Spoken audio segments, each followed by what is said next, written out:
Oh là, mais comme c'est beau, l'apparition presque au ralenti comme ça de ce crâne chauve, c'est de l'art, c'est du Godard.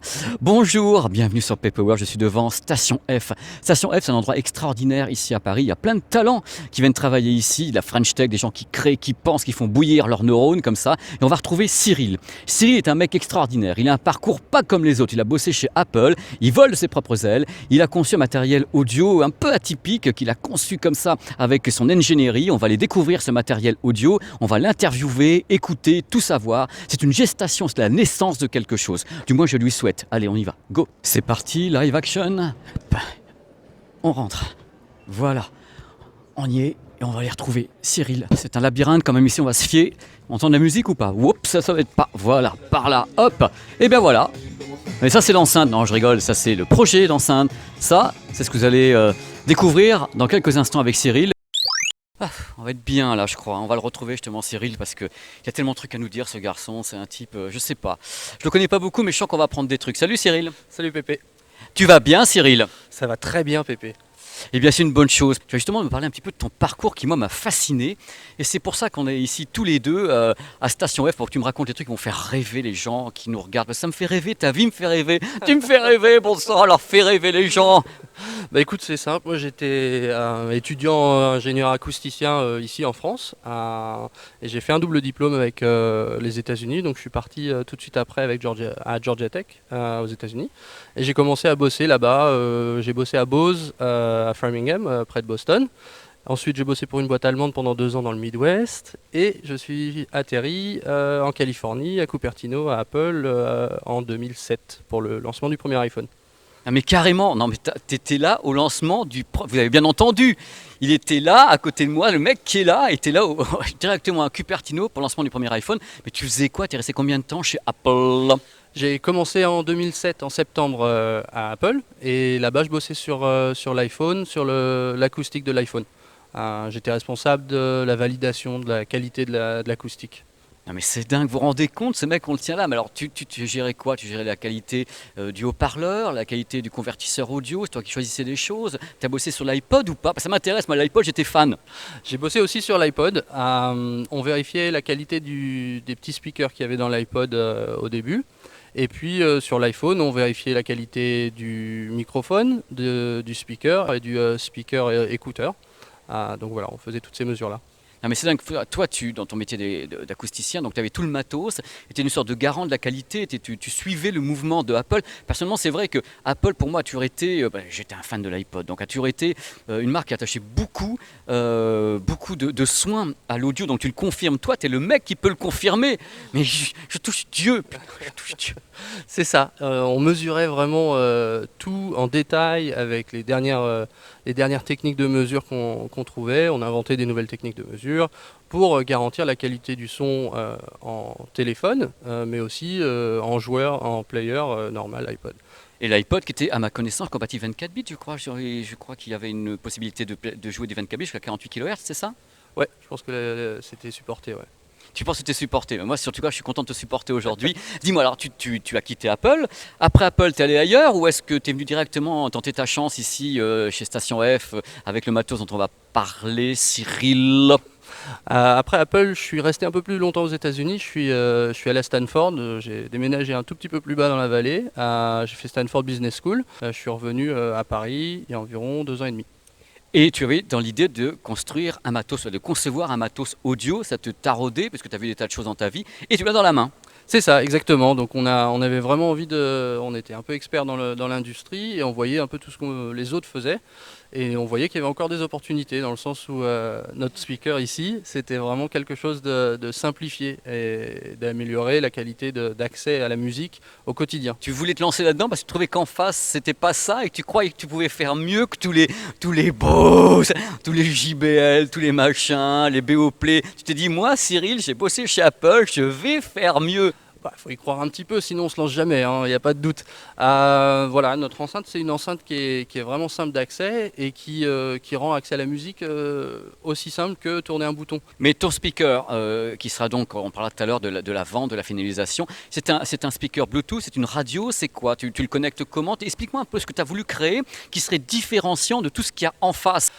Pour nous, on le définit comme un speaker Wi-Fi. avec vraiment une accessibilité super simplifiée. C'est-à-dire que le speaker Wi-Fi, ça implique, comme beaucoup d'autres marques, Sonos, etc., d'avoir le téléphone avec toi tout le temps pour écouter la musique. Et nous, ce qu'on veut vraiment résoudre, c'est ce problème-là. Donc la connexion Wi-Fi nous permet à notre speaker d'aller directement chercher le contenu sur Spotify, sur Deezer, sur les radios internet ou podcasts, sans avoir vraiment besoin d'utiliser ton téléphone au quotidien. Et ça, pour l'instant, c'est pas quelque chose qui est très bien servi dans le marché. Bon, j'ai tout compris, Cyril, on va parler un petit peu technique. Quand tu as conçu cette enceinte, d'ailleurs que tu peux relever comme ça, que les gens voient bien qu'on ment pas, elle est là et tout, oh là là, radio, ouais, c'est du ghetto blaster de folie. Quand tu as conçu cette enceinte qui est ici, donc tu as pensé avoir le meilleur son possible, comme tous les gens qui veulent concevoir un produit et qui en plus est acousticien. Tu as mis quoi dedans? Tu as pensé à quoi? Le haut-parleur vient d'où? L'électronique, c'est quoi? C'est toi? Tu as pris les pièces de tous les côtés? Explique-moi un peu le cheminement, parce que c'est génial de pouvoir apprendre comme ça de la part d'un mec qui va en vendre 12 millions. Bah écoutez, on a travaillé vraiment sérieusement sur l'acoustique, sur l'architecture acoustique pour une enceinte qui reste compacte. C'est-à-dire que là, on peut pas le voir parce qu'avec le gros plan, on a l'impression qu'elle fait 12 mètres. Voilà. Non, mais elle fait 12 mètres. Mais non, elle est pas grande en vrai. On a mis deux speakers. Donc, on a mis un speaker pour les fréquences basses, une enceinte woofer à profil bas qui nous permet de garder une épaisseur correcte, et un tweeter pour améliorer les fréquences hautes. Et on l'a couplé avec deux radiateurs passifs qui, eux, nous permettent, en fait, dans un petit volume, d'obtenir quand même un niveau de basse qui est significatif. Donc voilà, pour l'acoustique, c'est notre architecture qu'on a choisie en connaissance de cause. Et puis pour l'électronique, on a aussi mis une chip dédiée, un convertisseur digital analogue de chez Analog Devices, qui est de bonne qualité. Et ensuite aussi une chip de traitement du signal dédié, pour nous permettre vraiment d'obtenir le maximum de cette architecture acoustique et de développer les signaux en meilleure qualité possible. On est obligé de la connecter en Wi-Fi, en Bluetooth. Tu as une entrée analogique ou tu as décidé que ça sera non, ça sera uniquement du Wi-Fi et du Bluetooth. Et quelle qualité maximale tu peux balancer sur ton produit, notamment en Wi-Fi, parce qu'on sait que ça peut aller loin. Tu as la qualité CD, quelque chose comme ça? C'est une enceinte qui a Bluetooth et Wi-Fi, mais qu'on garde sans fil. Donc pour l'instant, on n'a pas décidé de mettre d'entrée analogique. C'est vraiment notre positionnement. Et au niveau qualité, on peut streamer via Wi-Fi déjà de la haute qualité. Donc qualité CD, c'est possible aussi directement via les services streaming ou Deezer. Bon, l'avocat du diable que je suis à me poser des questions. Maintenant, si j'ai envie d'acheter ton enceinte, alors je suis chez moi, j'ai un smartphone, j'ai un réseau Wi-Fi, je l'achète, j'appuie sur On. Que se passe-t-il? Est-ce qu'elle va directement aller chercher un réseau, me donner Spotify? Comment tu gères ça? Dès qu'on l'allume, elle va se mettre en mode appairage et elle va chercher le réseau Wi-Fi. On a une application compagnon via le smartphone qui nous permet de faire le setup initial, c'est-à-dire que elle trouvera directement les réseaux Wi-Fi, l'application nous donnera le lien à ton Wi-Fi à la maison, tu rentres tes mots de passe et ça appare directement l'enceinte au réseau Wi-Fi. Une fois qu'elle a accès à Internet, on a une méthode d'appairage aussi pour les comptes Spotify et Deezer, donc tu rentres tes mots de passe Spotify. Et directement, on pourra te suggérer quelques favoris, quelques raccourcis qui te permettent d'attacher ces raccourcis au bouton sur l'enceinte directement. Donc si par exemple tu écoutes... Je peux t'arrêter parce qu'il y a un truc qui me choque là dans ce que tu montres dans la main. Moi je vois pas d'écran LED ou quelque chose qui permet d'avoir quelque chose qui s'affiche. Tu vois le nom d'une station, marqué Spotify, le nom d'un morceau. Je suis habitué à ça, moi je suis gogolito, hein, je veux dire. Et pour moi c'est un peu à l'aveugle. Est-ce que ton proto-final, je sais pas, c'est pas le final celui-là? Non, ça c'est un proto cosmétique, mais le proto final a une belle matrice de LED en sous-cutané de 5/20 qui nous permet de donner le minimum d'informations dont tu as besoin. Parce qu'au quotidien, on ne pense pas que tu as besoin de savoir c'est tel artiste, tu es à 2 minutes 30 de la track, etc. Et pour ça, tu as toujours l'application sur ton mobile si tu veux la contrôler comme n'importe quelle autre enceinte Wi-Fi, bien sûr. Bon alors je suis en train de suivre ton projet en même temps avec toi, mais est-ce que toi, en tant que créateur, concepteur, mec complètement lunaire qui vient d'Apple, est-ce que toi tu as conçu ce produit en disant bon, mon enceinte elle sera nomade ou c'est plutôt une enceinte domestique avec un bon son? Écoute, on l'a défini plutôt comme une enceinte domestique de maison portable. C'est-à-dire que elle est quand même sur batterie. On a une base de charge qui te permet de facilement la rebrancher quand tu l'as utilisée. C'est quoi l'autonomie de ta batterie? Parce qu'on me posait la question, on va dire je pose pas cette question, mais c'est quoi l'autonomie, la vraie autonomie, hein, pas le truc pipeau des Landes, hein? Bah écoutez, pour l'instant, on est à 6-7 heures d'autonomie. Faut encore qu'on finisse les tests pour vérifier et valider tout ça, mais on ne sera pas sur une autonomie aussi longue que ça, parce que vraiment l'utilisation principale, on pense dans 75% des cas, ça sera à la maison, branché sur ta balse de charge, et éventuellement porté avec toi le matin quand tu passes de la salle de bain à la cuisine, au salon, et que tu reviens le soir, la nuit, a priori, tu peux la reposer sur sur ta base de charge tranquillement. Alors j'ai une question parce que tout à l'heure tu as parlé de l'architecture interne en disant que tu avais donc un woofer donc avec Twitter, des passifs. Donc ça veut dire qu'elle est monophonique ton enceinte, qu'on soit d'accord là-dessus, que les gens écoutent bien, c'est de la mono. C'est de la mono, en effet. C'est pas quelque chose qui fait du sens pour nous de ramener un stéréo sur une enceinte qui fait 25 cm de large. Il n'y a pas de place de toute façon pour rendre vraiment une image stéréophonique fidèle. Donc mono de très bonne qualité suffit. Alors justement, je suis content que tu m'en parles parce que ça fait un petit moment que j'en parle sur cette chaîne. Il est vrai, il faut rappeler aux gens que la plupart de nos enceintes nomades vendues par toutes les grandes marques en dessous de 500 euros, voire plus que 500 euros, sont mono. Les enceintes stéréo sont rares. Alors que ce soit bien ou pas bien, c'est un autre problème. C'est des enceintes qui sont des petits volumes. Donc on a du mal à créer une image stéréo sur un petit volume. Donc c'est pour ça que les fabricants choisissent même sur l'enceinte de 360 degrés, comme on dit à son de tous les côtés, c'est deux haut-parleurs mis dos à dos qui sont mono. C'est très rare d'avoir la stéréo. Tu confirmes, toi qui es dans le business, qui n'a pas à me foutre la honte? Je confirme, je confirme. Alors j'ai une question, j'ai la question la plus terrible qu'on t'a jamais posée. D'ailleurs je m'éloigne tellement j'ai honte. Non, non j'ai honte de la poser carrément. Toi, tu as créé une enceinte. Elle est là, regarde, tu l'as dans la main derrière moi. Regarde, c'est beau, c'est du direct. Mais comme tu es acousticien et que tu as passé ton temps à mesurer des produits Apple, qu'est-ce que ça donne quand tu as mesuré la tienne? Bonne question. Écoute, on n'a pas les labos d'acoustique que j'avais à Apple à disposition, pour être très clair. Donc on mesure dans des environnements qui sont quand même un peu moins stricts que les labos de plusieurs centaines de milliers de dollars qu'on avait à Apple. On écoute beaucoup, on compare beaucoup, beaucoup de comparaisons A-B qui nous permettent vraiment de voir où on en est par rapport à notre benchmark. Et nous, notre benchmark, il est très clairement des enceintes de qualité à ces niveaux de prix-là, vers meilleur que le Bose SoundLink Mini, meilleur que Ça va leur faire plaisir. Enfin, mais vas-y, continue parce que alors là, la vidéo va buzzer. Mais alors, le mec, allez, vas-y, mais envoie quoi. Tu n'as plus de cheveux de toute façon. À leur défense, la SoundLink Mini est très bonne pour la taille. Nous, on a un peu plus de taille et on fera une meilleure qualité que ça.